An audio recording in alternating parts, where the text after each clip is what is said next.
a public hearing for budget amendment. This hearing will be open for 60 seconds starting now.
All right, having heard nothing, this hearing is closed.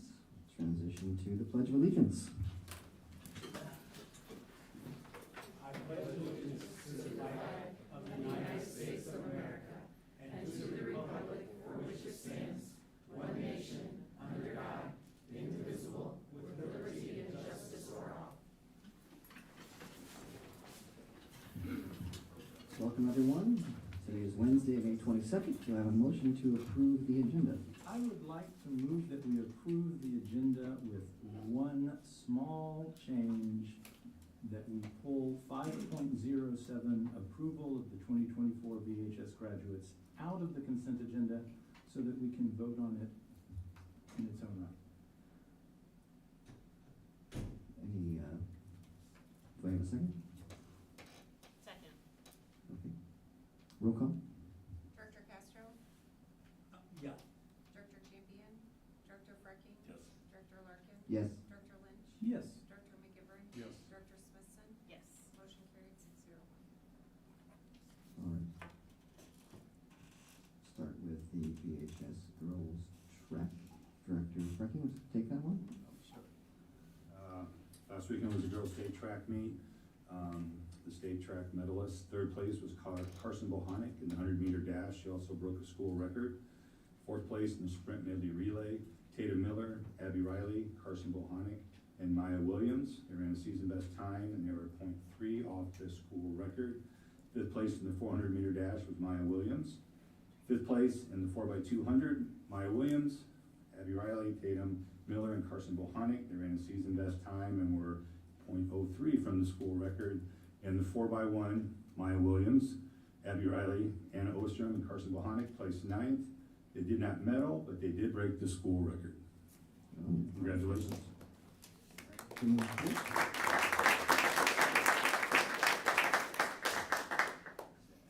Are any of them here, Coach, or any of the kids? No. Okay. All right, we'll switch to the girls' basketball.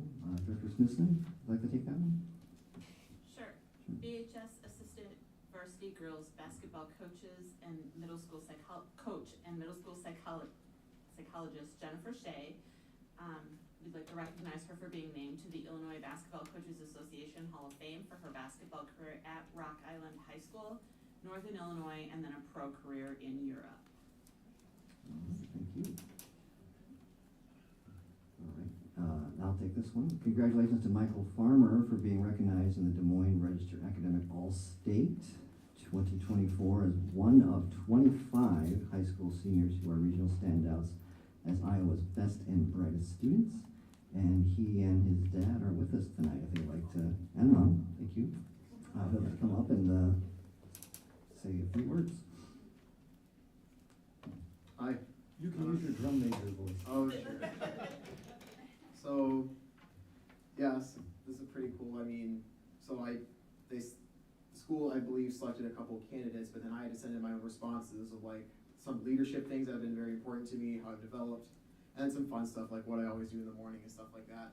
And you see they published some more serious ones in their thing, and I was just one of 5 students from southeastern Iowa to be selected. And yeah, that's been super helpful. Or just, I'm proud of where I am with all this stuff, and then I've been able to be where I am with like the support of all the people in my life, all the teachers, adults in my life. Those are important because those provide the stability, and they prevent me from stagnating somewhere else. So I've achieved as much as I have because of those adults like that. So it's huge. Thank you.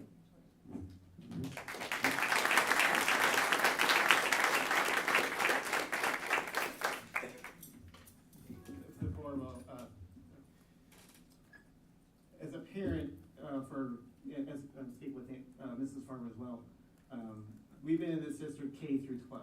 And that's not something that I had as a child growing up, or my wife as well, and so forth. So we just need to go through and thank the teachers and parents for all the community support, the community service. Just some of the examples that have gone through the elementary level to the middle school to the high school level. Continental Math League as a parent sponsored event. Math Counts got into the middle school. Robotics, both the middle school, elementary, middle school, high school. The band orchestra throughout all three levels of education.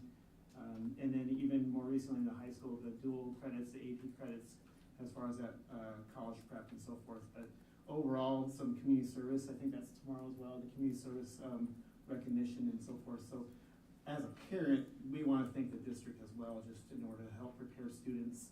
And again, you have the list of graduates that are upcoming this week. Bett North is such a great district, and so we just want to say thank you to the board as well for your leadership. So, and the teachers that are here as well. Thank you.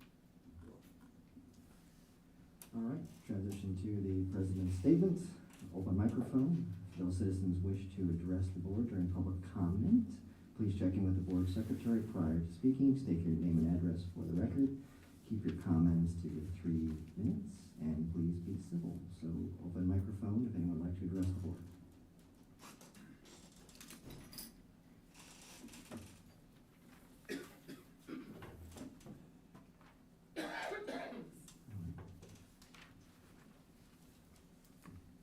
Hi, I'm going to try to talk very fast. My name is Shannon Campbell, and my address is 3870 Rollingwood Court in Bettendorf. With the family's permission, I want to share with you that for the past few weeks, I've been trying to raise money for one of our own students who has cancer that was recently deemed incurable. I tried to let all of you know about these fundraisers, but because of certain policies and procedures, it became very difficult. The family does not have many connections in the community, so I jumped in and began planning and fundraising for the family to take a trip to Indianapolis to live out the student's dream of playing with dolphins. However, I quickly hit several roadblocks as I tried to make the fundraising options accessible to all members of the Bett North Community School District, and I became frustrated and upset. At first, I was frustrated with the district.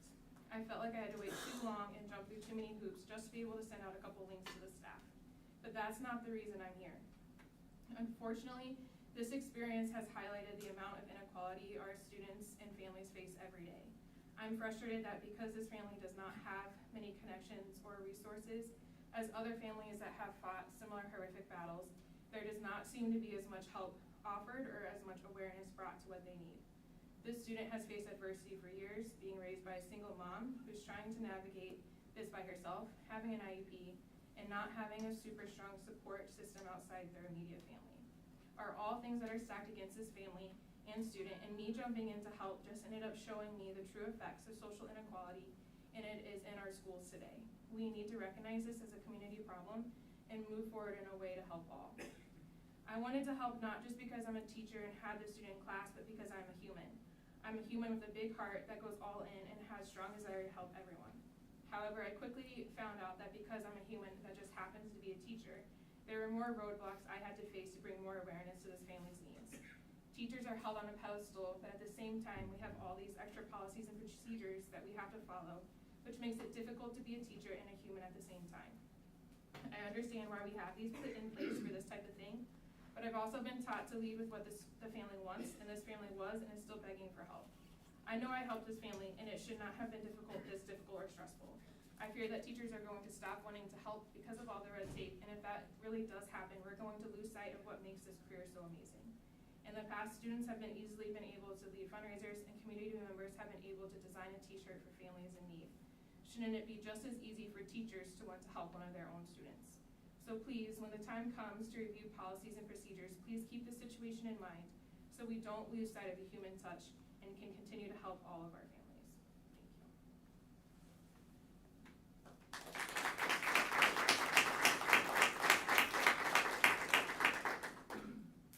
Thank you. Anyone else?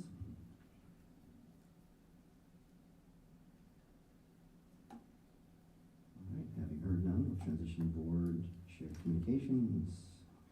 Let's go the right side here, Director McGivern. Yeah, I got to participate in the Run into Summer at Paul Morton today. And so I just want to give a big shout out to all the teachers and staff that was there. That was a very huge event. Had all the classes, had the courses, the course marked out. And two things. One, there was not only the teachers and the staff that were out there keeping order and making it a really fun event, but there was a number of volunteers. So also a big shout out to all the parents and volunteers that helped out with the event.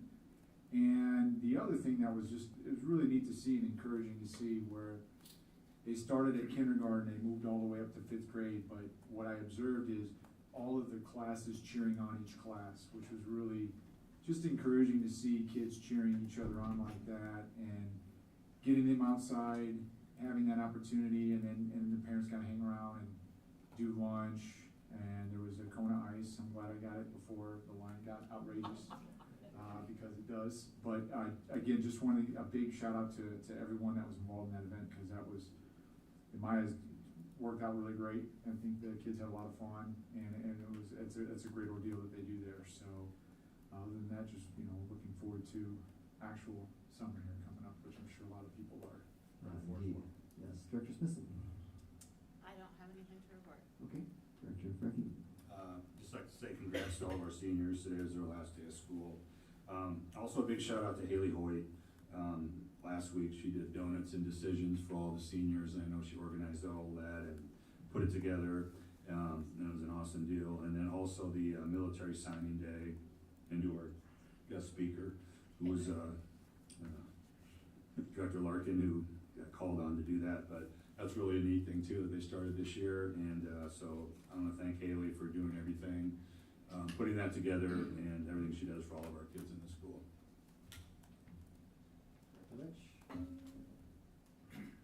Earlier this week, I was reading an Iowa Department of Education sort of news blast with lots of things they're sharing. And one of the items they wanted to talk about was the Iowa Letters training program, which has just begun, and they're reporting that they're having a lot of success bringing in cohorts at the state level. And as I was reading that, I started to reflect that, here in Bettendorf, we've been on the front line. We were doing that a couple of years ahead of the game. You've got cohorts in the second group. You've done a lot of work. We're going to start seeing the benefits. And I thought, here's a case where, once again, after it seems like something of a doldrum, Bettendorf is once again leading our state in academic excellence. And I thought that was worth mentioning and giving ourselves a pat on the back for. All right, very good. Director Castro. I also attended the military signing day, and it was amazing to see all those kids that decided to share a part of their life in the military, give back to the greatest country on earth that has offered them so many privileges.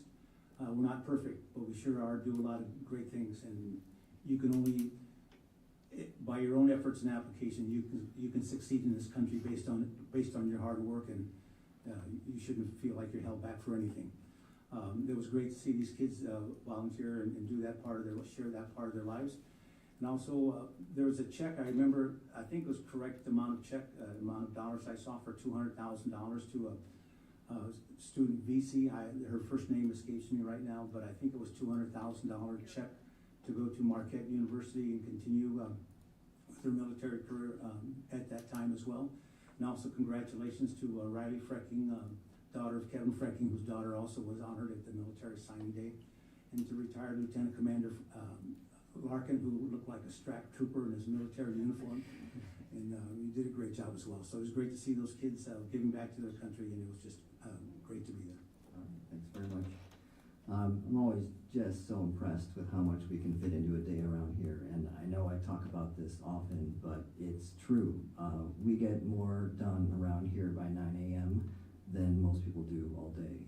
I was at 3 different events in one day, back and forth in the high school, between the John Deere event, and I do look at the calendar, try to go as many things as I can, and I can't fit it all in, because there's just so much happening in the plan of the day around here. So thank you for everyone that puts that together, and all the deconfliction that happens. It's an impressive operation, for sure. All right, we'll transition now to the BEA report. Howard.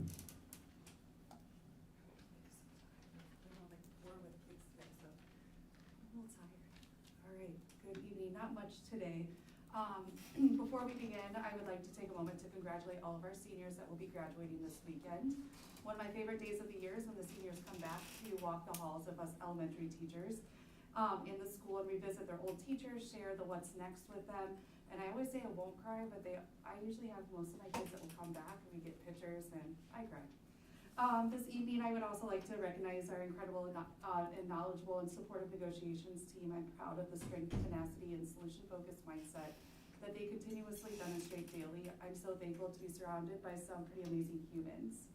Negotiations continue to be ongoing. Last week, we announced the new members of our executive team as well as new association reps. These individuals will be taking over their roles prior to the new year. Additionally, I'm excited for myself, I was elected into the National Education Association.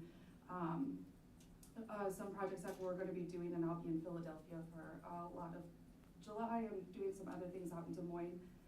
So that will be taking place this summer with a lot of leaders across the country and having a lot of our NEA reps come here to Bettendorf. So that's going to be really exciting. As our organization continues to grow, and then the engagement from our members continue to have a positive and lasting impact on all that they've been doing, and we've seen a tremendous increase in the advocacy of all that's in our community. That's all we have for today. Thanks. Thank you.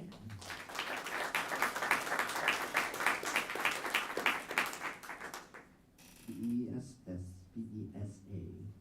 My acronym's right, BESA. There's a lot of letters. Yeah. Good evening. I'm also going to be very short tonight because I have graduation week on. We're in the home stretch of the school year, and our seniors finished today with graduation rehearsal. Our underclassmen have 7 days left. It's hard to believe it's almost summer break. It's been both a long year and a year that has flown by. We could not be more proud of our senior class. It was very cool to watch the kids all walk and practice getting their names read today. BESA will hopefully be holding a contract ratification meeting during the first week of June, pending resolution of our ongoing negotiations next week. We're hopeful we'll be able to reach an agreement that both the district and our ESPs feels an acceptable compromise. Our ESPs will be ending the school year with 2 days of professional development. On June 3rd, they will go through CPI training and fight, flight, and freeze training. And on June 4th, ISEA will be coming to do True Colors training with them. I'd like to thank ISEA for taking the day to come and work with our staff. The end of the year is hectic, and we're grateful they were able to make our training day work with their schedules. Thank you. Thank you.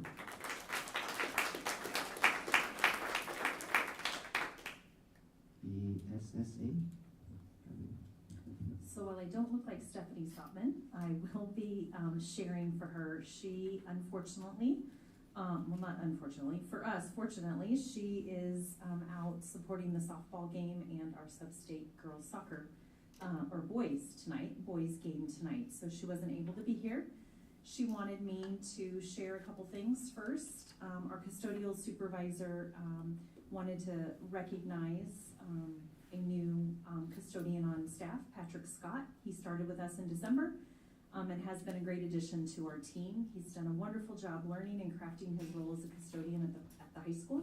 He keeps a positive mindset even when times get tough, and he's always willing to help out in time of need, whether it be a setup for sporting events in the gym or a group using the Performing Arts Center and Commons. He views the entire building as being his responsibility rather than just his assigned section. He's a true team player and has proven to be a great asset to the district. She also wanted me to share that, to thank the board and the district administration team for strong collaboration in reaching a tentative agreement tonight with their group. We have negotiations later on in the agenda with more details to come, but she wanted me to give that thank you on her behalf from the group at BSSA. So thank you. And you're still up on the microphone, so superintendent's report. All right. All right, well, I echo a lot that's already been said tonight by our union leaders as well as our board of directors. Congratulations to our seniors who finished their last day of high school and are waiting for commencement on Sunday. But I want to say a huge thank you to our entire staff, all certified and classified, all of our volunteers, some of which I see them out in the audience tonight. I know they're here for a different purpose. Our parents and our guardians for a great 23-24 school year. It's hard to believe that a week from Friday our students will be finishing out this school year, and teachers will finish out a couple days later in the following week. But in order for us to do all of the great things that are done for students, as the farmers pointed out, as Director McGivern pointed out, with Run into Summer at Paul Norton is just one example. It takes an amazing team, a team that goes above and beyond every day, and so I wanted to thank them for a great school year. I want to give a special shout out to Melissa Laufenberg and our Bettendorf High School administration team and our entire maintenance and operations team. This couple weeks, the planning has been going on longer, and our IT team and the two directors that lead those divisions, Aaron and Kurt. While the planning's been going on, crunch time has really the rubber has hit the road over these last probably 2 weeks, and just the hours alone starting from this past weekend into this coming Sunday are enormous in order to prepare for commencement. 2 different environments need to be set up so students can practice, and we can be ready to pivot if the weather does not permit on Sunday, but then we also have to be prepared to run the graduation as our students had requested outside on the football field on Sunday. And so it is a lot of work to set up one environment. It's not just doubly, but quadruply, probably more work to set up 2 different environments. But on top of all of the awards and celebrations that we've had this entire month of May. And so I thank them for their leadership and for all the time that they are giving. I know it is not easy. They are often not sometimes given the appreciation they probably need and deserve, but please know that those efforts don't go unnoticed by myself, by our board, and by our leadership team. And so we are all praying for good weather on Sunday so we can enjoy the beautiful outdoors and celebrate our seniors graduating. As Director Frecking mentioned and Director Castro, a huge thank you to Haley Hoyt for creating 2 new events this year, Senior Decision Day and the Military Signing Event, which both were spectacular.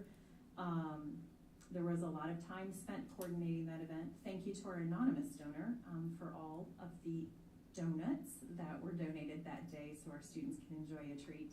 It was fun to see our students move through the different stations where they could pick up their Life Impact Awards to give out to teachers that have had a special meaning to them, to picking up their yearbooks and watching them go through that with their friends, to enjoying a donut with their friends. But it was just a really fun, positive event, and I very much appreciated Haley's time to that. And then the Military Signing Day, what a powerful moment that day as we got to watch some incredible young adults make very important decisions and excited for their next steps. And thank you, President Larkin, for your willingness to shift and pivot on a moment's notice to fill in when our speaker who became ill was unable to attend the event. So much appreciate that. And thank you to our high school, our new PTA parent group. I can't remember what their new name is. I see one of the founders and leaders out in the audience. For your coordination of the Life Impact Awards, those Senior Impact Awards. What an amazing opportunity for our students to reflect on their educational career here in Bettendorf and to recognize those important adults. David said it best when he was up here earlier. He wouldn't be standing here with the accolades and awards that he had if he hadn't had incredible adults in his life both at home but also in the school environment, to push him, to challenge him, to take risks, to learn new things. And so I thank that parent group and all of the parents out there and community who have supported financially to make that happen. Had the opportunity to speak to a couple teachers who were recipients of that, and they were smiling ear to ear for being recognized. So, and thank you to our elementary principals and their staff for their flexibility and support. I believe BEA mentioned the grad walks that have gone on over this last week. What a great opportunity, not just for our students to go back to their elementary schools that they got started in, but for our staff to see them as they get ready to journey to the next step. And so I know it's a special moment for everybody, but it does take coordination, and I know at this time of the year, there's a lot of moving parts, so thank you to them. Looking forward to celebrating our retirees and staff for their years of service and superintendent awards next week at our end of the year staff celebration. Thank you, Celeste, for all you're doing to coordinate that, from the food at the reception before to all the student entertainment that you're coordinating, so that we get to celebrate our students as well. And today I had a great opportunity with one of our seniors who was recognized for winning a national photography contest today. And her family was able to be here, and the organization that sponsored the contest provided her with a professional camera to use as she continues to pursue that at the University of Iowa. We also had an opportunity, thank you Kurt and Celeste, for making it happen, that we could bring up our current Edison students to see the new Edison in its phase in construction. We're working to also be able to have the board tour our new Edison and as it comes through the construction phase. Good luck to our girls and boys soccer teams. Our girls won last night in their first sub-state playoff game. I believe they have their next one tomorrow, if I remember correctly. Tonight, our boys have their second game. They won on Monday, and they should at 7 o'clock tonight be playing PV, if I have it correct. So good luck to them. Both prevail in these two games, or in these games this week. They will go on to state next week. And as we close out the year, I want to give a special shout out to our entire admin center team for everything that they do to make sure paychecks get out, questions get answered, benefits get adjusted, leaves of absences get approved, just everything and anything they do on a daily basis to support our staff at all the sites, and to our amazing leadership team. I don't feel like I say it enough how much I appreciate them and the work that they do, but we, as Mr. Farmer said, we have a great district. There's a lot of wonderful people that do amazing things every day, and so I want to thank them for that leadership. And I am done. So thank you. Thank you. All right, do we have a motion to approve the consent agenda? So moved. Second? Second, okay. Roll call. Director Champion, Director Burkey. Yes. Director Larkin. Yes. Director Lynch. Yes. Director McGivern. Yes. Director Smithson. Yes. Oh, sorry. Director Castro. Can I say now? Okay. Okay, motion carried 601. All right. You're on probation.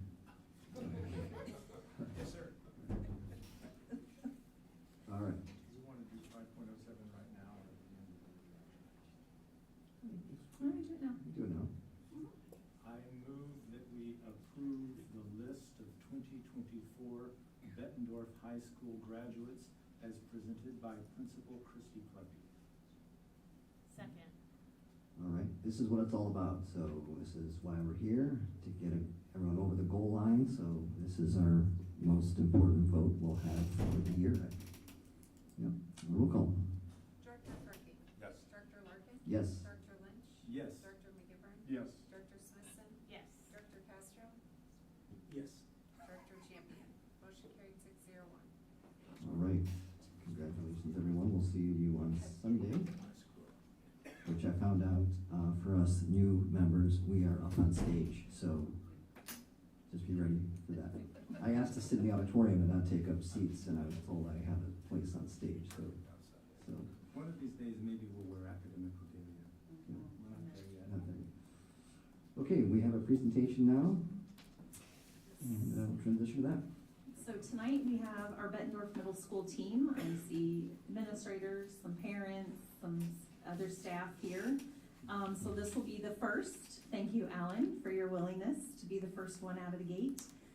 Each one of our buildings will be over the course of the next 3 months, presenting on their action plans. Each building has been given the same template, where they have been asked to reflect on their 3 goals. They all developed a goal around ELA, English Language Arts, math, and social emotional behavioral health with their teams last summer. They've been looking at data, making adjustments all year long, and so this is kind of the culmination of the year where they get to reflect and share with you the things that went really well, and things that we are going to continue to work on. And so I again appreciate Mr. Hartley's willingness to be first in this endeavor. So thank you. All right, thank you all for giving me the floor. Before you dive in, Yes. I have a little procedural request for the future ones. Could we not print with the slides so small? Just do them 2 slides on the page so I can actually read it? Yes, we can. Thank you, Alan, sorry. Oh, no problem. I might volunteer my admin team that's here to be my Vanna White as we go through some of our data, because we have some multiple data points that I just want to be able to point on the slide, so I might use their help in a minute. But first and foremost, first slide, I feel like we did this last year, but I want to make sure that we highlight, like you're going to see students and some of our multiple things that we've done throughout the year, whether that's Optimist, some work in the library, the solar eclipse, some of our field trips, or just some of the things that we've done from a social emotional standpoint. But why we do this every single day is that, and so I want to make sure that we put that first and foremost. Secondarily, I want to make sure from a mission and vision standpoint, it is really important to us. The next slide you're going to see is going to be our building goals, but we are working hard, and you're going to hear this from everyone, is we want to align to what our district is doing. What we've decided is our mission and vision, so we want to align to that as we go. So we have 3 goal areas, one for literacy, one for math, and one for social emotional behavioral health. These were developed almost a year ago at the very end of last school year, working with our leadership team in coordination with our SAMI process. We developed 3 goal areas, and we, not to spoil it for BHS, but we tried to align with them. So you'll see some similar goals when they present regarding literacy and math. And so we focused on growth for both areas. On the top, on literacy, you will see a number in parentheses. When we did this first goal setting, our number that we had available to us was 42% in terms of our growth on ISAS. When the numbers got more solidified and put into our school performance profiles in the fall, that number actually was higher. So I want to make sure that we at least identified that and show that that was, if you look at our school performance profile for last year, our number is 51%. So that is a little bit of a difference. For math, it just so happened that both years in a row it was 54%. So that number would have changed if it hadn't been the same rate both times. And to that point, Alan, can I just also an Please. important caveat, since we have new board members this year as we take them through this process. While our buildings have started to get back their ISAS scores from the spring administration, there is a caveat, especially to the ELA scores, because the writing portion of that assessment that creates the total composite score for ELA. So those of you that are parents that have received those, you get an ELA and a math. Well, that ELA also has a writing component. They have not finished scoring those. So the data tonight, because it takes a while for us to get some of that data back. For most of these presentations, they'll be using preliminary data. So if you keep these notes and you go in the fall when you're looking at the Iowa School Performance Profile, as Mr. Hartley just indicated, and you go, well, if they said it was this, I'm seeing this number on the performance profile. It is because we have preliminary data. All of the scoring has not come in yet, but it gives them a really good idea at this point in time of how things are looking. So I just wanted to get that clarification out there. Did I miss anything, instruction team? I think that was well said. Okay. I also think as you look at this, you'll see ISASP is a term that you will see. It's a score that we'll use. We also have used FAST as our assessment throughout the year. So if you think of it this way, ISASP is your once check at the very end of the year. Your FAST is your dipstick measurement as you go through the course of the year. One of the things that this presentation went to my building leadership team before it came to you. One of the questions was, well, why wouldn't we use FAST for our goal? And let me explain why. We are a targeted school through the state of Iowa, given some of our discrepancies specifically in our African American population as well as our IEP population. In the targeted status, the way they do that in our calculation scores, it goes through, you'll see it on the Iowa School Performance Profile, but one of the data measurements is ISAS. So we feel like if that's the score we're going to be measured on from the state, that is where our goal area should be. And so that's why it's that versus another assessment. Finally, for social emotional behavioral health, you'll see our goal was to increase the number of students that have 2 or fewer referrals. So let me make sure I clarify that. We want to make sure that the number of students that have 0, 1, or 2 referrals increases. We want those kids that don't get a lot of referrals to go up. Last year, our number was 77% of our students met that criteria. We wanted to get it to 85%. Those were our goal areas going into this school year. The next slide, we'll dive into our literacy data. So you'll see 3 different charts here. Our one on the top left is our on-demand scores. Again, those are ISAS scores that are not done. Those numbers will move. But just as a on-demand report, this is our current scores. So if you're looking at the pink or red being not proficient, the green being proficient or above. We broke that down by grade levels. Our overall proficiency as a building is 74%. But we wanted to make sure we highlighted every grade level is very different, and so for our standpoint, useful data-wise, we feel like breaking that down by grade levels. I'll refer you to the bottom chart, our 23-24 FAST scores. So again, this is our dipstick every single, we do it 3 times a year, fall, winter, and spring. And so what we saw was a decrease in our scores for ELA. We saw 6th, 7th, and 8th grade all decreased, 7% for 6th grade, 4% for 7th grade, and 3% for reading in 8th grade. And that I will address that and some concerns that we have with that here in just a minute.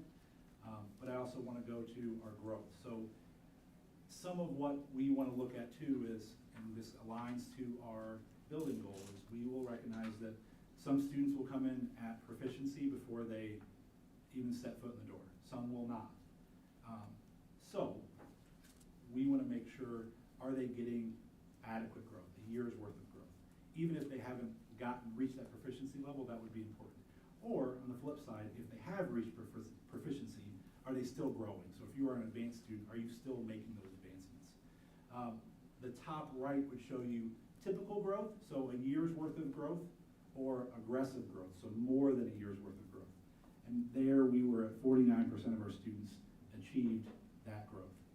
So as we've gotten better and better with our data, what we found is our ISAS scores and our FAST scores are starting to mirror each other more and more.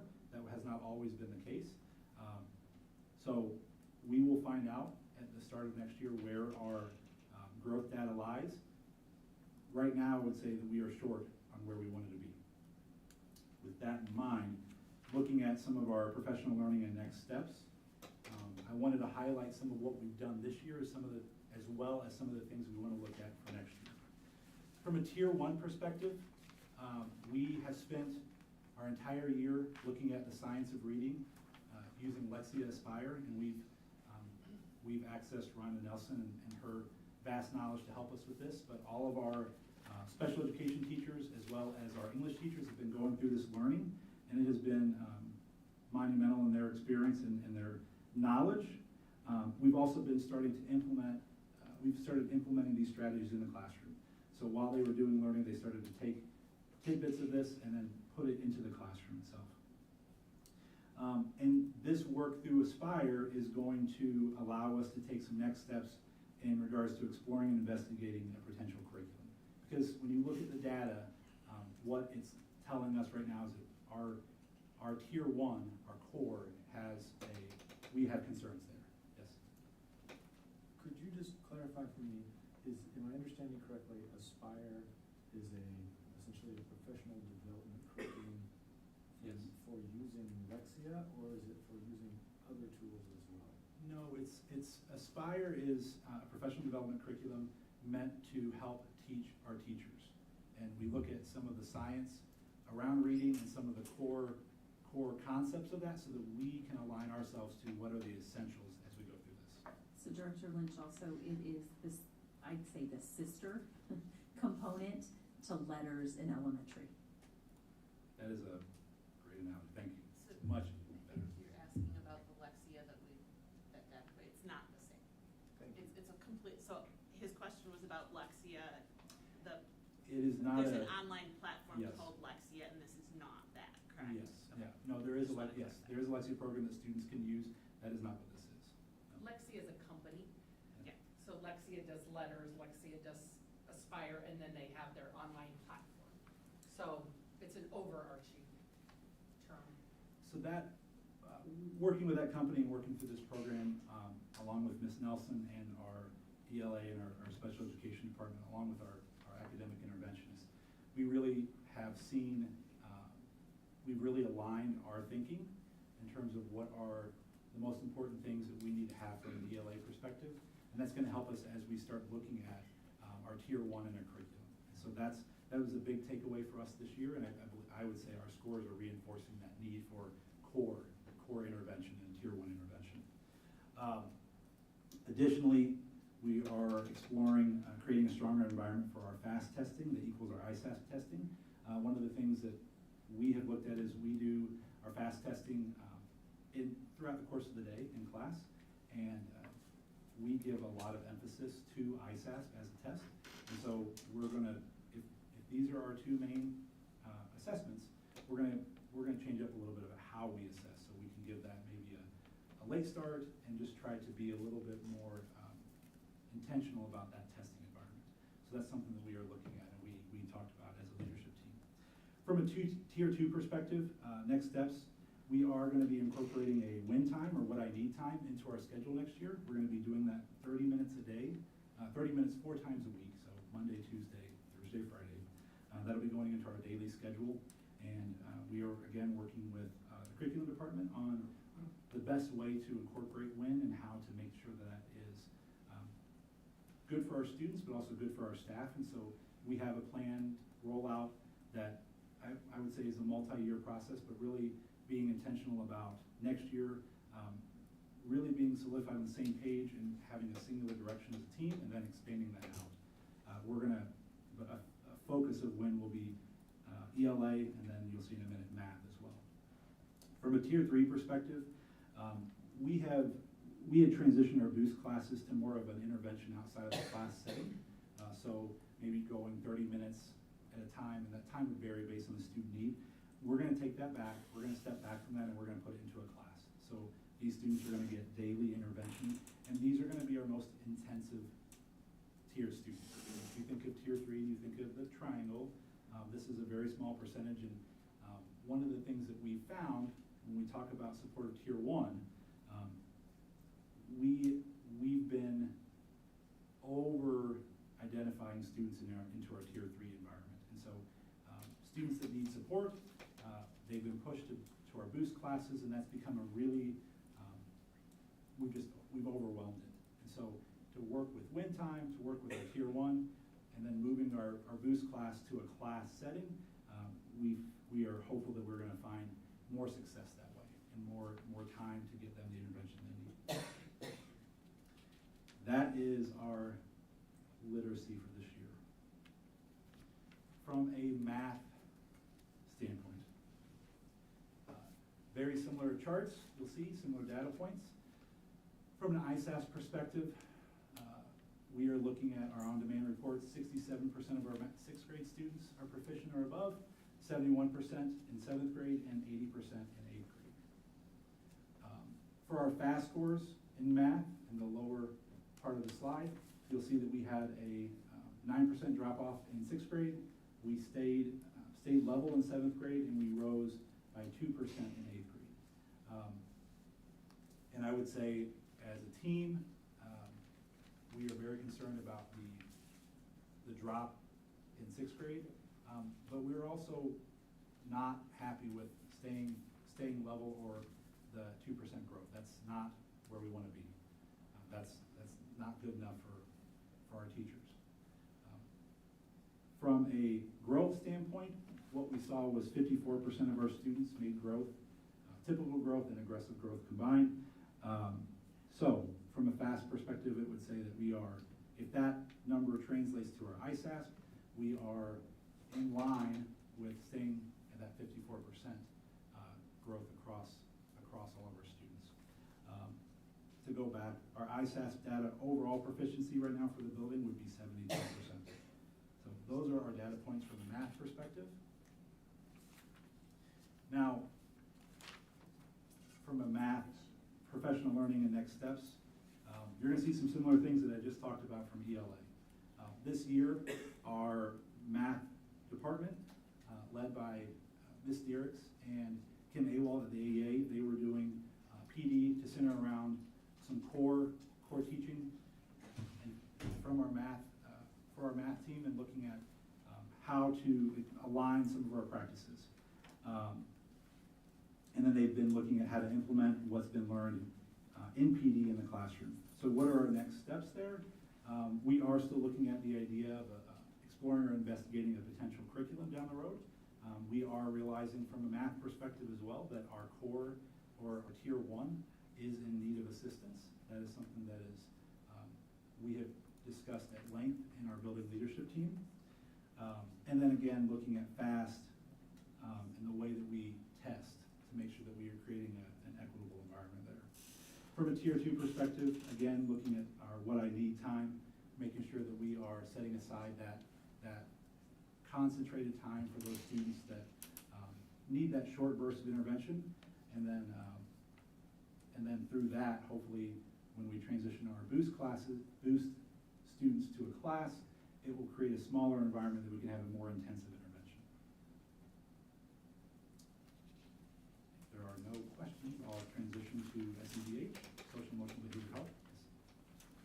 I just want to make sure I'm understanding. So, to summarize, both the literacy goal and the math goal, you've fallen short of the goal you set yourself. Correct. And in both cases, adding a win period and expanding the time of boost are what you hope will get us closer to achieving that. So the answer to that is yes and no. I think making sure that we are setting a good foundation for tier 2 and tier 3 is really important. I would tell you that the work that we've done this year, both as an ELA department, special ed department, and a math department, has shown us that tier 1 or core is our major focus, and it needs to have a lot of attention. But we also recognize that as a next step is that there's more than just take that step. Like there's some learning that we need to do and some work we need to do from a building perspective and coordinating with our curriculum department before we can go down that path. So I think we're several years out. What we could do as a next step for next year is tier 2 and tier 3. But we want to set that system right and make sure that we're doing it the right way, but also knowing that if our tier 1 isn't on point, we're always going to overwhelm our tier 2, we're always going to overwhelm our tier 3. And those systems won't ever function the right way unless we put the right numbers in there.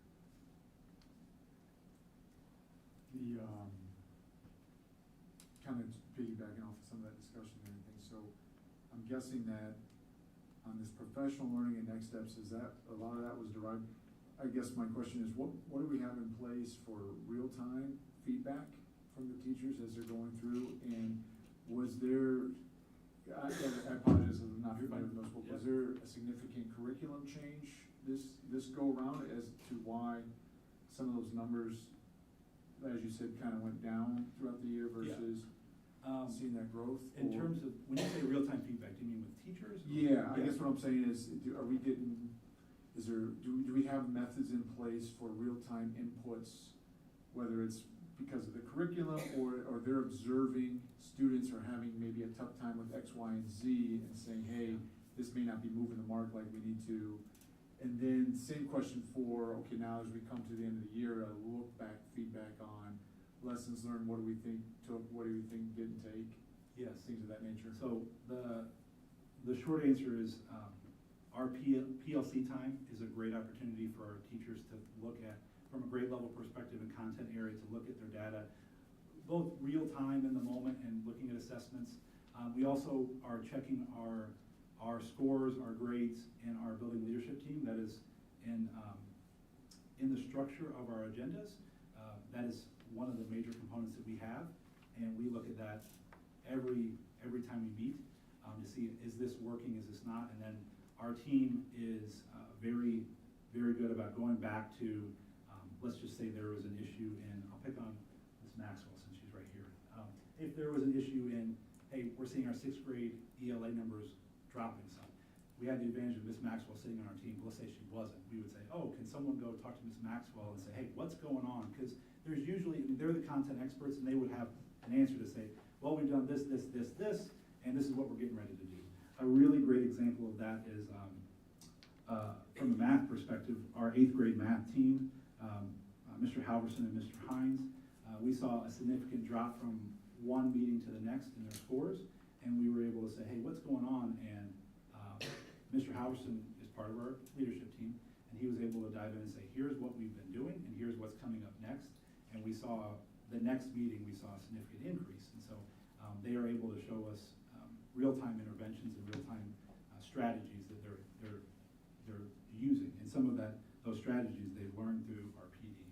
From a teacher feedback on top of that, one of the nice things about the PD that we've done from an ELA perspective as well as a math perspective is it would be easy to say, we're gonna let you go through this learning on the computer and you're gonna figure it out.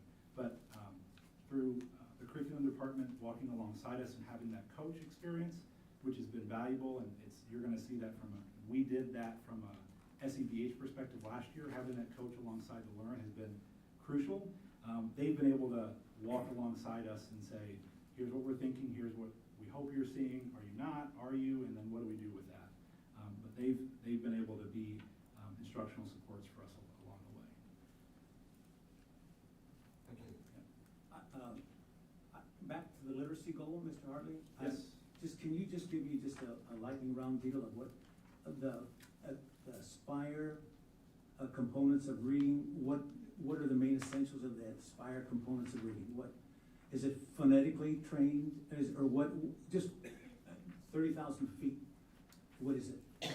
Ms. Nelson would be able to do that much better than me, but I would tell you that, if you recall, when Ms. Nelson was up here in the curriculum department roughly a year ago, we talked about the braided curriculum, that is what I would say, this is what it's reinforcing and teaching. So, Paul, I can help a little bit with that, not as well as Rhonda could. It goes back, not as far as letters would volume 1, recognizing where middle school teachers are at and what it is that they need. So part of the neat part of that program, it's all online and we can pick the path. So Rhonda, with feedback, looking at scores, was very intentional on the path that they took walking through this. So, and Stephanie, I mean, you went through it, so if you want to add into this, jump right, well, I don't want to put you on the spot, but he already did, so I'm just gonna jump on board. Do you want to talk about some of the things you guys learned through that? Well, I would say that there were 3 main Could you strands. come to the microphone so we can hear it and be in the minutes and in the recording, please, Stephanie? I didn't dress for this. Stand behind the podium, they won't see it. You'll be good. Okay, so one of the things that I can say is that we had our general education ELA teachers that were on a pathway, and we also had our academic interventionists and our special ed teachers that were on another pathway.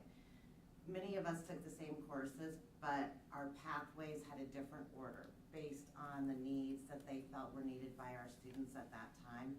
I know from some of the main courses that I took, it took you back to some of the early phonics that you might be learning in elementary that they feel students have missed for several years when you looked at the whole language concept.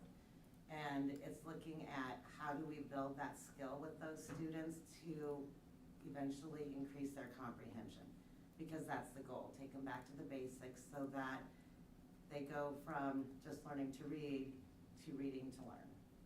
So I don't know if that answers your question at all, or?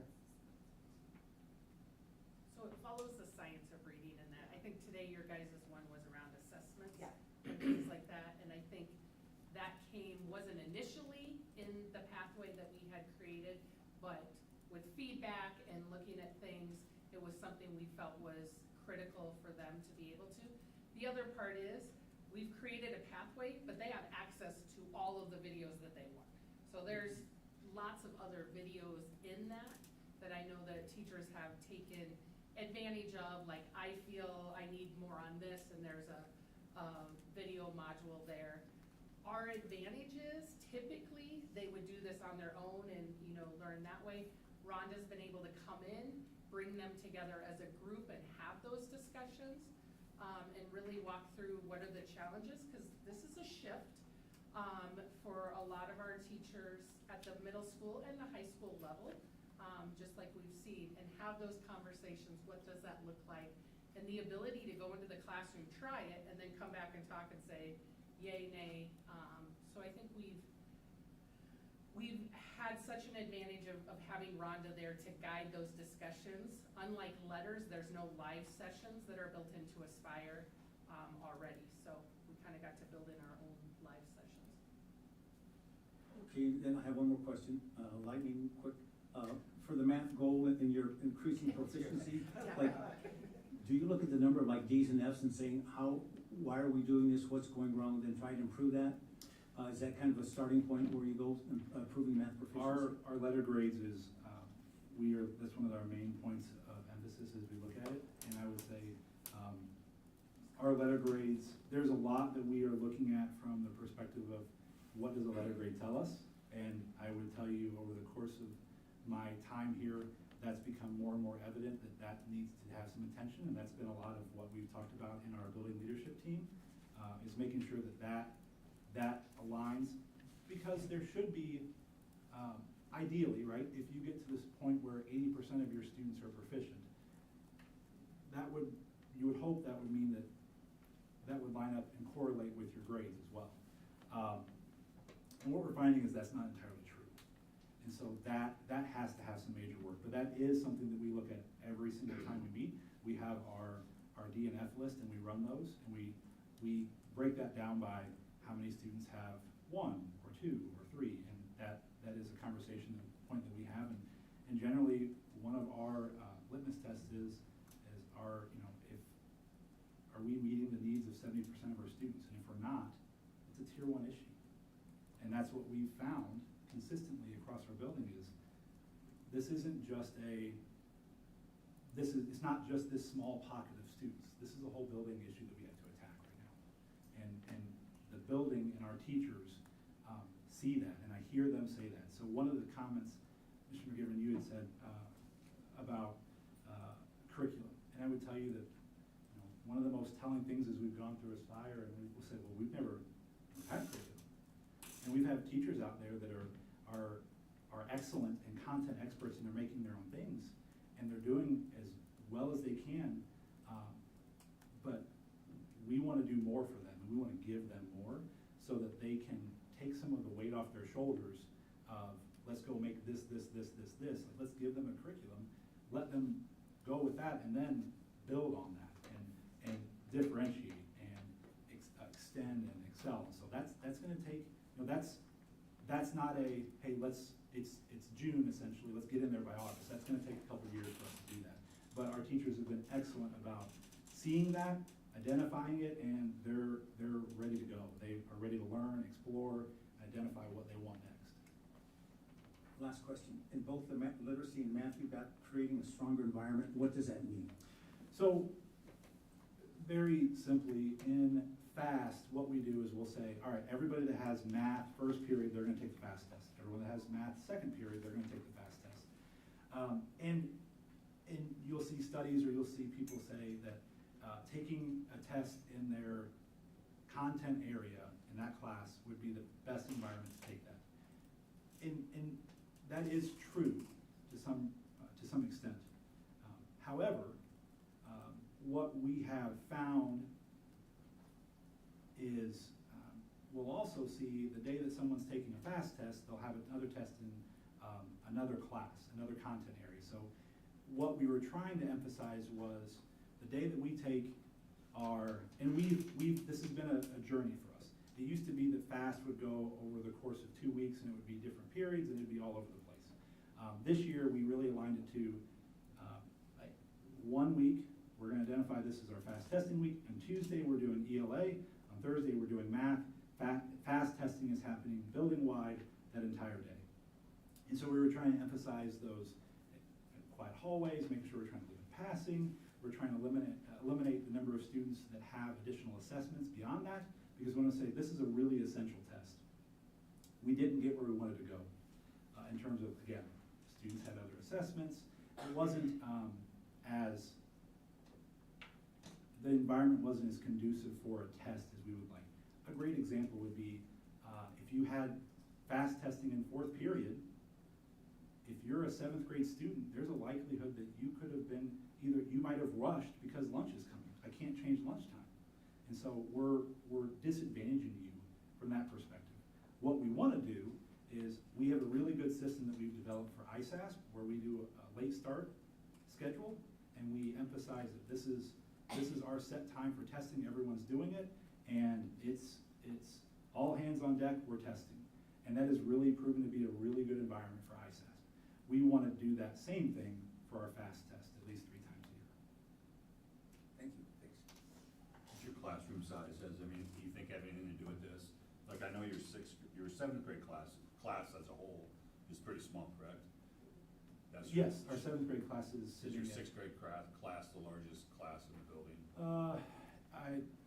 I'm more familiar with next year's numbers at this point, so you'll have to forgive me. But it's one of our. It's 8th grade and 6th grade are in a race for 7th. Yeah. 6th and 8th are similar. Yeah. And 7th is also low. similar to what's coming. Yes. Do I think that the class size has? I don't know if there's a direct correlation in terms of scores. Do I think it is harder to learn, teach, everything? It has its challenges, for sure.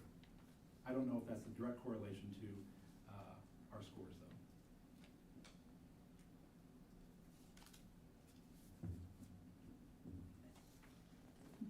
Georgia Firkin, can you clarify what do you mean by class size and Like the entire impact? class.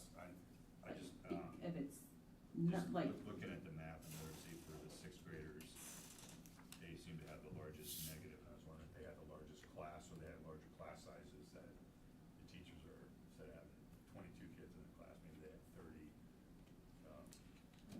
I would say took that our as average square footage. class. I apologize. I was thinking square footage. No, Yeah, no, our average class size right now, I think at the middle school, we have some, I don't think that are, in the mid-20s, like 26 to 28, but Yeah. our average load right now is 20 to 22 students in a class. Sorry, let me clarify that. Yeah, Well, because I our should class have sizes been do, more clear. I was thinking you were talking about square footage. If you No. talk about class size, that does vary based on periods. I could go back over that data. I do not, because we have some periods that will flex down to the teens and some that'll go up as high as 28, no more than 28. Our honors classes are up a little higher this year, so they'll be up. We have at least one section at 30. And there's not been a correlation from one of those periods to the other. In fact, our honors are doing exceedingly well. So those scores have been going quite high. And just the way that our sections have worked, we've had to, good problem, we're expanding our honors sections because we get more and more students. But this year you kind of didn't know our numbers, we had to bump those up to the max for us.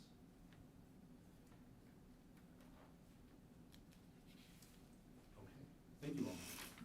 This is where I might need a little help, but I'm gonna try to navigate. So you wanna be man and wife on me. Okay.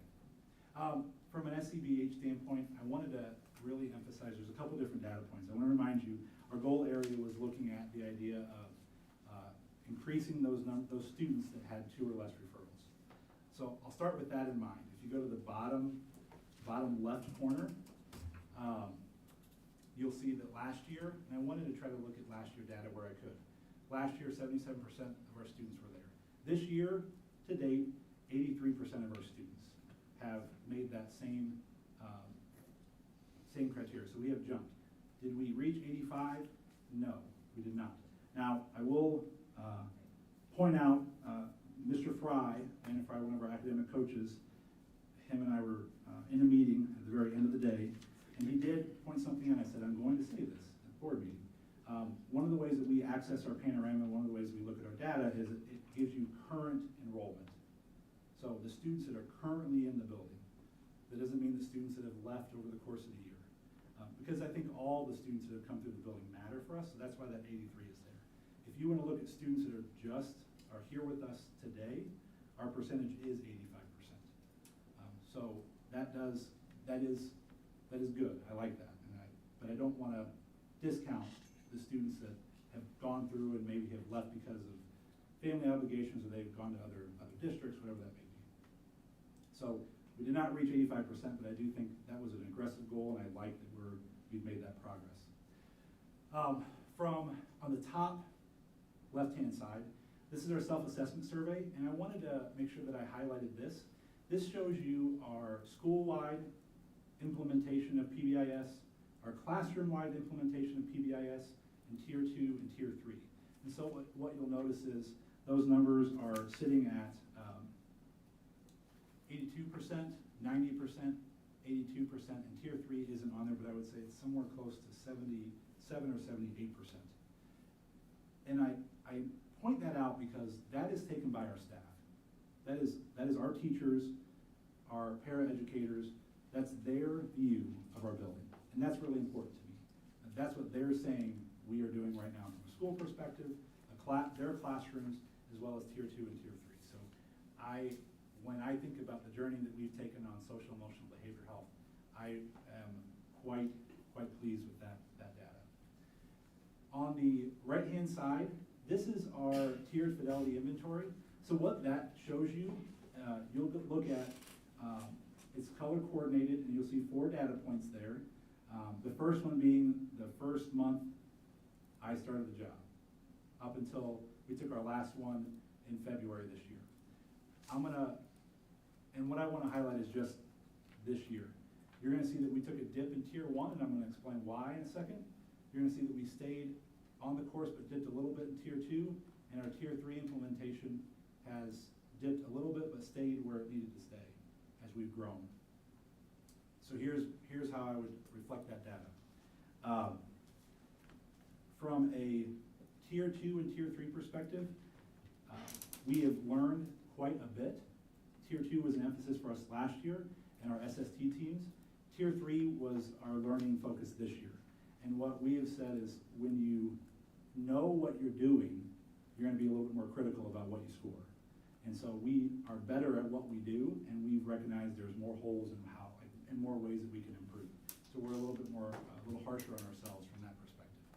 From the Tier 1 perspective, what we found is, and let me back up, the tiered fidelity inventory is taken by our PBIS team. So that's a small group of leaders in our building. What we found was some of the stuff that we were doing that really put an emphasis and really boosted our score the year before was intentional PD, which we've done intentional PD, but there were certain ones that we specifically targeted the year before that we didn't this year. And that will be corrected next year. The other piece is, part of this is why I asked Ms. Thomas to be here. Parent voice and student voice is a major component that we did not hit as well as we wanted. Specifically meaning, did we have a parent sitting on our building PBIS team? We didn't this year. And that will change next year, and that's something that we've worked with ParentLink on. We have had wonderful communication and wonderful support from our parents, and we want to take that and continue that on into our PBIS team. Additionally, that also reflects student voice as well. And so we were doing a lot of work with our student council, and we still want to do that, but we're going to shift a little bit from student council, and we're going to form a student voices committee. It's going to be hopefully a better representation of the entire student body. Yes? What do these percentages mean? Richard, could you talk to the microphone, please? Thank you. What do these percentages mean? So if you'll recall, I did a presentation like this last year. It looks at overall percentage of implementation. So as every question we answer, we would rank it from a wanna say a 0 to a 4. Go ahead. 3, thank you. And based on those numbers of 0s, 1s, 2s, or 3s, you'll get a percentage score. Implementation level is 70%. That's what you want to have and that's Sarah Harris taught us that as our coach for SEBH. We wanted to get to that 70% level for implementation at each one of our tiers. So we have room to grow again in tier 1, which we will do, and then we are continuing to maintain in tier 2. In tier 3, as we've learned and grown, we are, and I will say, I think we are at the front edge of the district in terms of what we're doing from a tier 3 perspective. But 70% is where you want to have, is comparable, and like you want, it's an effective system, is what I would say. The last data point on the bottom right is through Panorama, and that's just looking at overall referrals from majors to minors. You'll look at this year to date, our overall referrals are 1,835. That's a lot of referrals. But I want to make sure I highlight, last year, it was 2,600 to end the year. So we've decreased over 30% from last year to this year. And that's a huge credit to the entire middle school team. That's the work of our teachers, our staff, security, everyone, for their work in making sure that we are providing a safe learning environment for all. What's the difference between your major and minors? Majors specifically would be if you're sent out of class. If it's serious enough to say you need to take a step out of the classroom for a time being, that would be the difference. Minor are generally teacher managed. So they'll write that as something that's happening in the classroom, they'll address, they'll call home, and they'll keep moving on with the instruction. Good question. Okay. Again, looking at professional learning and next steps for this. From a tier 1 level, we talked about continuing our work with our therapeutic learning from a tier 1 level whole building. We did that work from an entire building last year. We've done refreshers again, specifically talking about fight, flight, freeze and what that does and the brain science behind that. That doesn't stop for us. That doesn't go away. One of the things that I've said to my admin team and building leadership team is going into year 4 for me. Let's play the hits. What are the things that we know have worked? Let's keep doing them, and that works. We want to continue our work with our web initiative, where everyone belongs, and that's specifically for. We have identified web leaders as 8th graders that are helping lead and guide our incoming 6th graders. We feel like that is a very impactful thing for us, and we want to continue on with that from a tier 1 perspective. Friday clubs, we talked about this actually tonight in our PBIS meeting. We did a staff poll, and we found that overwhelmingly our staff wants to continue on with Friday clubs. It's a major focus for us to take a little bit of a break away from instruction and do something that is high interest for students, but also high interest for staff. And we want to focus on those student-to-student relationships or adult-to-student relationships. Again, like I said, we want to reestablish our student and parent voice into our PBIS team. And then we want to make sure that we're emphasizing strategies that we've learned in our therapeutic learning. We want to make sure that we do that in our communication, throughout in our PD, as well as in our classrooms and cafeterias. So the things that we're learning through Jen Best, through Sarah Harris, we want to continue to implement that across our entire building. From a tier 2 perspective, we want to continue to strengthen our student success teams and work to solidify our tier 2 supports. So check in, check out, our SAFE groups, all the interventions that would be available to our students at a tier 2 level. From a tier 3 level, we want to make sure that we're making those initiatives. We know that they've gotten stronger as we've gotten better and we've become more knowledgeable. It's a very intensive process to give someone a student. I mean, you think about a student that makes it onto our tier 3 list, or our tier 3 student success team, they have a whole team around them. They have an administrator, a counselor, a teacher, and at the very least, bare minimum, and they are meeting, talking, bringing in parents, and we are formulating plans for each individual. That's a lot. It's a lot of time, a lot of energy, and a lot of resources. And it is crucial that we do it, and we've gotten better and better as the years go on, but we want to get stronger with that. We're working on next steps to identify students faster and to help better compartmentalize our services based on existing supports. And what I mean by that is like, as we learned and went through this journey, we could see a student on multiple teams. So for an example, if a student had, I used to be a special education teacher. So if one of my students that was on my caseload as a special ed teacher, we have learned and grown more. In years past, we would say, oh, well, let's get them onto the SST Tier 2 team, and then they might rise up to the Tier 3 team. And we've learned, like, no, they have an IEP, it's going to the case manager, me in this case, and I'm gonna conduct the small team, and we're gonna get that kid that intervention as soon as we can. We're gonna bring the parents along with us. That has saved a lot of time for us and a lot of energy, and it's really made us streamline our services a lot more. So that's been a lot of learning that's been very intentional for us. And then the last point is what we want to do. There's a lot of really, really good services and really good strategies we've learned from our therapeutic learning community, and our special education department has been learning those same strategies, and we are working towards phasing that into our special ed department. And the work that Karen Allison's done with special ed has been really impressive to watch them go through that on a weekly basis, and so we're excited to start applying that. Overall reflections, we have been very intentional in our meetings and practices and structures. Tips, you've heard me say that last year, but team-initiated problem solving. There is every meeting, if you come to a meeting at middle school, you're gonna see a similar agenda, you're gonna see a similar process. It is structured. It is very structured, it is data-driven. We have rules, expectations within that, and it is very intentional. It helps us work efficiently through everything we do. Decisions are made are intentional, and they're being student-centered, and they are driven by the 3 goal areas we have. We don't want to go in different tangents. We have 3 specific goal areas for very specific purposes. They align to our district. We want to continue to do the work that aligns to our building goals as well as our district goals. We have a heightened awareness as a staff of what we must do and where we can improve. I've been very, very impressed with our teachers. Specifically, I'll highlight my building leadership team. We have difficult conversations as a team, and that can be hard at times. And I've seen teams break apart because you can't have those difficult conversations. And this team can, and I'm very impressed by that. One of the things that I want to highlight is last year we did a ton of work in social emotional behavioral health.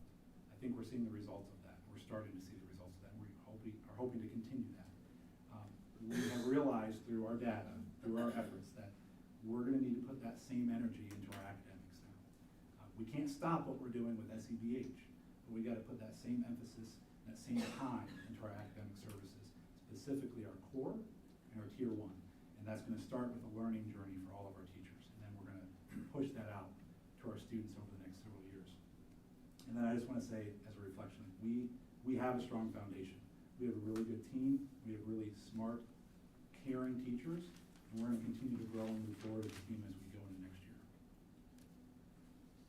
Yes. One quick question. You mentioned about bringing in parents to talk and meet with you. Can teachers bring in parents as well to talk to them about their students, like on their off period or something like that? Can teachers bring in, ask parents to come in individually, or?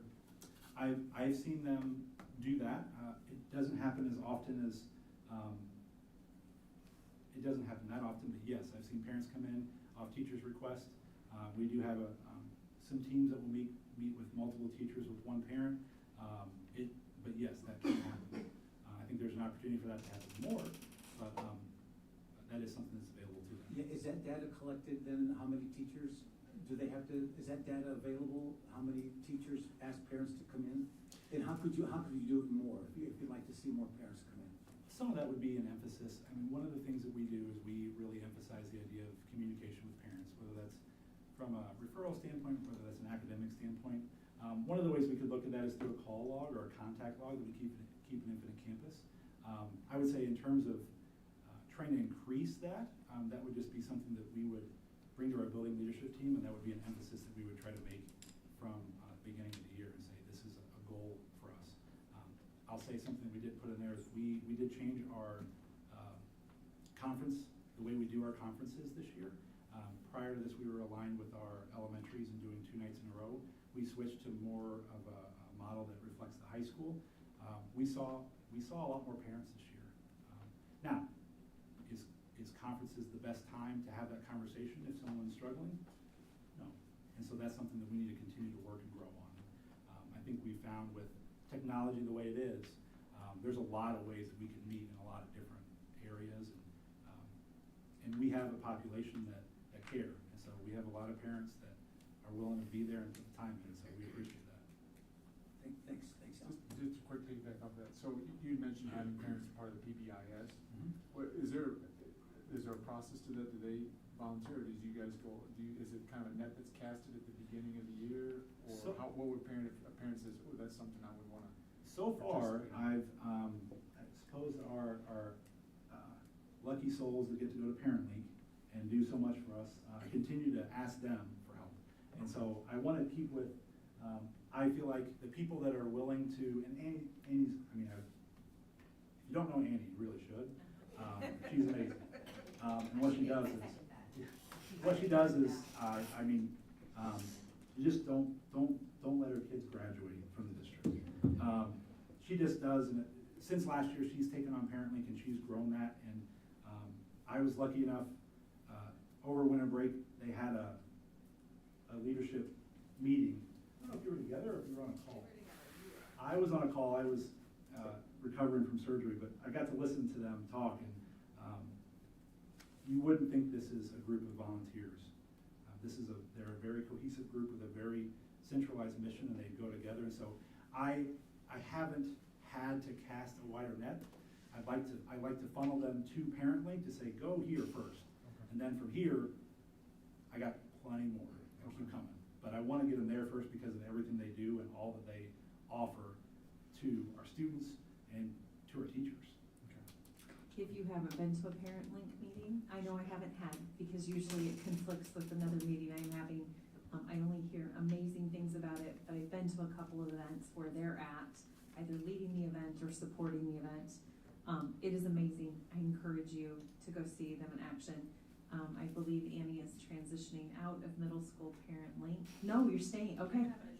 Okay, but I do, Alan opened the door, and I'm gonna publicly embarrass her, and thank her for, she's probably with a few others, because she will never take all of the credit, but I do believe kind of single-handedly helped us launch the high school version of Parent Link. And she was willing to listen to me on the Hill at a football game earlier this school year, talk about some ideas, and she then got connected with our high school administrative team, and she has just hit the ground running, and they've created that parent group that's so incredibly supportive of our teachers at the high school, because we recognize we've got a tremendous booster program and parents that volunteer there with those students that participate in athletics. We've got a great fine arts booster, but we also have some families whose students are not engaged in those. They do other things, right? But wanted to support and wanted to provide opportunities such as meals and et cetera for teachers. And this Annie in front of you tonight, she has done incredible work in the short time that I've been here to support our students, our staff, and other families in the district. And so you opened the door, so I wanted to. I'm gonna piggyback on that, having been to a couple of meetings. Annie's like, I'm not coming out anymore. No, but I think what's really important to understand about Parent Link is that Parent Link is committed to giving information to our parents. So they're working with our school to bring in people to present to our parents about, you know, how do you handle teenagers as they become teenagers, and what are things that our school offers, and how is curriculum done, and like those are things that a lot of a parent group at a middle school or a high school, those are not things that are normally done, but they are so important because our families who can't be there during the day are able to come at night and to hear these things and to get this information. And it's information that isn't necessarily easy to find sometimes. And so to have that available for our parents once a month is incredible. It's a really, like, I have not seen that. I've been in education a long time, and to see that from a parent group is pretty awesome. Tell you that, Only possible because we have open conversation constantly with the whole admin team about what is going on in school, what's needed, how we can actively work together. Agree. I would tell you, it's, yes. Thank you, Annie. Yes.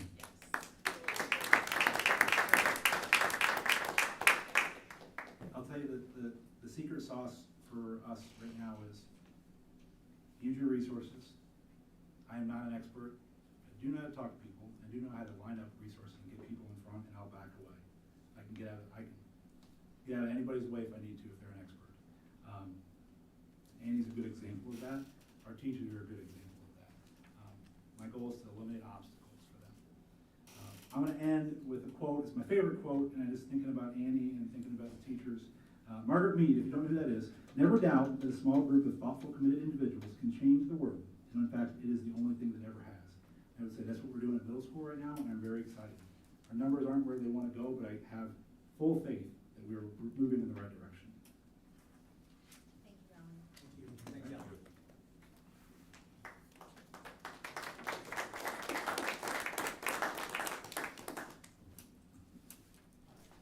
Thank you, Principal Hurley.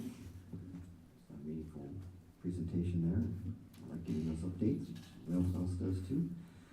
Transition to 6.02, health and dental vision insurance rates. With a motion.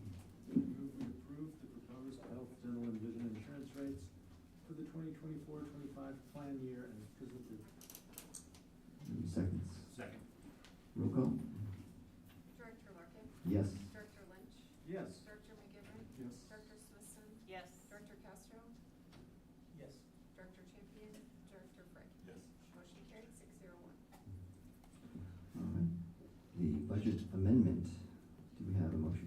I move we approve the fiscal year 24 budget amendment as published in the Quad City Times and presented earlier in the public hearing this evening. Any seconds out there? Second. It's a draw. She wins. Doesn't matter. Oh, are you good, Colleen? Yeah. You got one. Okay. All right. I heard. You got it. Okay. All right. We'll pause here. Any discussion on this one? Any questions? Any questions? From our directors? So as we talked about in the budget development process, this is not unusual that districts, so the SBRC gives districts, without having to go before them, the ability to, if we follow the code and notify the public, to amend our budget if we're coming in with unexpected costs that we'll save, because we don't wanna, go over budget, right? Then we show up in front of the SBRC. And so, as you can see, we do have a few areas where, due to rising costs or the new facility purchase and construction that we didn't anticipate for when we built the budget last spring, because as you know, we were on a journey for many years to find a suitable place for Edison, necessitates this budget amendment. Pretty, not huge increases we're asking SBRC for, but it is the process and required by statute. Correct. Okay. Oh, yes. David. Bob, can you just explain where the $6 million other expenditures, is that coming out of, that's not out of the general fund, that's out of the, Pepple Fund? And Pepple Fund's a restricted fund for certain purposes? Couple and save, sorry, I had to think, because that's for Edison. Okay, thank you. Yes, they're restricted funds for that purpose. Thank you. Mostly saved, but. There's a little bit coming from that. Thank you, Mr. Farmer, you bring up a good point. Okay, roll call. Director Lynch? Yes. Director McGivern? Yes. Director Smithson? Yes. Director Castro? Yes. Director Champion? Director Frick? Yes. Director Larkin? Yes. Motion carried 601. All right, April financials. Have a motion. I move we approve the April financials as presented. Second. All right, we'll pause here. Any discussion? Just a quick question. I think I understand the answer. I want to make sure I have it right. It looks like we got one of the state property tax or county property tax payments, and So it looks like we're cash rich for the moment. Correct, and May has 3 payrolls, so Oh, that yeah. will be the May. Cash poorer, right back to normal. That May 3rd payroll will eat up about 20 days of cash on hand. So Oh. yes, we look good in April, we will get back to reality here. That's what I thought was going on. Thank you. No problem. If we have an interest-bearing account, maybe we get a little action, in the meantime. For the whole month. For the whole month, right. Okay, roll call. Director McGivern. Yes. Director Smithson. Yes. Director Castro. Yes. Director Champion. Director Frecking. Yes. Director Larkin. Yes. Director Lynch. Yes. Motion carried 601. Thank you. Thank you, Mr. Becklin. All right, second and final read of policies. So I move we approve the policy as presented. Second. Oh, all right. That's close. Oh, sorry, Ryan. I'm just in a habit. I'm in a roll. All right. And there's not a motion on the next one. Roll call. Director Smithson. Yes. Director Castro. Yes. Director Champion. Director Frecking. Yes. Director Larkin. Yes. Director Lynch. Why, yes. Director McGivern. Yes. Motion carried 601. All right, I'll do first read of policies, and these are kind of interesting. I actually had a question about this myself recently as my spouse saw a beautiful property outside the district, and I said, we can't move, because we're stuck for at least another 3.5 years, so. Good answer. Yeah. If you, any directors, if you move out of district, you have to resign, all right? And this kind of solidifies, just I think clarifies that more in detail. Yeah. It's actually happened in the recent past. That a director had to step down early, They moved out. because they no longer lived within the district boundaries. Yeah. Okay, I mean, some of these are kind of straightforward, but you added the financials on the one there, to spell it out, the financial conflict of interest. Correct. That was the recommended language from IASB. I think it's great to have that clarity in there. Okay. I think no really substantial changes to any of these, just they're within the needing to be updated from a timeline perspective, and also just some minor updates either in regards to legal references or to that point on 202.1, that additional language. Just a question before on that, conflict of interest, was there a stipulation that it had to be, could be under a certain amount? And then, like a board member could have like a consulting agency would help us through some kind of a transition or something like that? Was You're correct. Did we have that before? It's in other policies. It is, okay. So this just kind of, so is this contrary to the other policy or no? No, it's It's just- completely consistent with the policy. Does it have, on the other policy, Richard, does it have the financial stipulation, or is there like a 2,500 one that we had before? Do you remember that? There's two different things that you could be talking about. One is, like, you can't be employed by the district, That's but there is correct. a little nominal cap for small kind of Like substitutes. paid volunteer type thing. And then the other is like any legitimate conflict of interest, and Like having a There book are company, cases- and you're trying to sell your book. right, if curriculum you're to the making a district. motion that we should contract with your company, there's a conflict of interest there. Correct, yeah. And then through the auditing process, we have to report to the auditors if, to the example you give, let's say you own a company and we do business with that company, that needs to be disclosed to the auditors. And then if there were ever any votes that were taken related to that company where you would financially benefit, you would have to recuse, or the person would have to recuse. Okay, thank you. You and the generic, or not you. in particular. Exactly. I just have a question on the vacancy. If we did ever have to appoint a successor, I mean, do we just have someone comes forward with a name and 6 people vote on it? Is that how it works? Basically, right, I mean, and you could have sort of, you could solicit names and do Yeah. interviews and pick one, or you could just, how that happens could be done in a lot of different ways, and it has been done in a lot of different ways, both at the city level and here. And so, we navigate that minefield when we get to it. Yeah. Okay, well, it's good to have policies to deal with these. I mean, it happens even up at the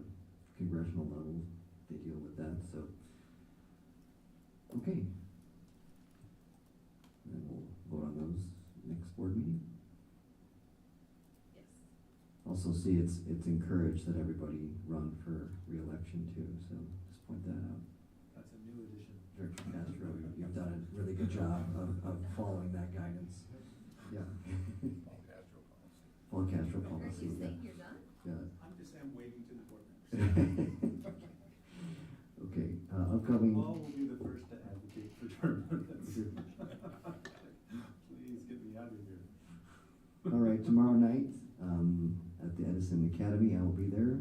And then on Sunday, hope to see everyone there as well. I've been also told, arrive early, right? Okay. I think all of my spouse dropped Yeah, off. you show up at 1, that's not good. It's not You're good. not gonna find a parking space. But you don't have to be there like 9 AM. Yeah. 12:30 is 12, usually fine. 12:30, okay. Got But it. you won't be parking at 12:30. You'll be parking at your house. Right. Right, I think I'll get dropped off. All right. And then we'll motion to enter. Do you want this one? Executive Or do you want me session. to get all the verbiage? Sure, I'll go for this one. All right, I make a motion to enter into exempt session as provided in the code of Iowa section 20.173 and 20.9 for the purpose of discussing strategies for negotiations. I will second that. Roll call. Director Castro? Yes. Director Champion? Director Brecking? Yes. Director Larkin? Yes. Director Lynch? Yes. Director McGivern? Yes.